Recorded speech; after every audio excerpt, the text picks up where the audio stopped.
Friends ఇది iPhone 15 Pro. ఇది water damage లో మన దగ్గరికి అయితే వచ్చింది. చూడండి ఇక్కడ కెమెరా దగ్గర వాటర్ కనిపిస్తుంది చూడండి. ఇది ఫుల్ వాటర్ డ్యామేజ్ అనమాట. కస్టమర్ చెప్పింది ఏంటంటే స్విమ్మింగ్ పూల్ లో ఫోటోలు తీసుకున్నారంట, దానివల్ల వాటర్ వెళ్ళిపోయిందని అన్నారు. ఎప్పుడు ఐఫోన్స్ అయితే వాటర్ ప్రూఫ్ అయితే కాదు, ఐఫోనే కాదు ఆండ్రాయిడ్ ఫోన్ కూడా వాటర్ ప్రూఫ్ అయితే కాదు, ఓన్లీ వాటర్ రెసిస్టెన్సీ మాత్రమే. వాటర్ రెసిస్టెన్సీ అంటే ఏంటి అని అంటే ఎప్పుడైనా బై మిస్టేక్ మన దగ్గర నుంచి పడిపోయి నీటిలో పడిందంటే దాన్ని తీసుకుని వాడుకోవచ్చు తుడుచుకుని.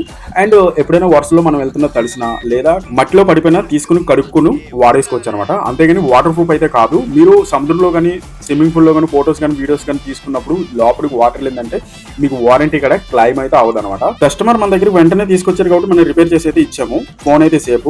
చాలా మంది ఏం చేస్తున్నారంటే వాటర్ లో పడిందంటే దాన్ని తీసుకెళ్లి రైస్ లో పెట్టి ఉంచుతున్నారు. దానివల్ల మదర్ బోర్డ్ సేఫ్ కాదు, మదర్ బోర్డ్ పోయే అవకాశాలు ఉంటాయి. సముద్రం వాటర్ లో అయితే అస్సలు పెట్టకండి.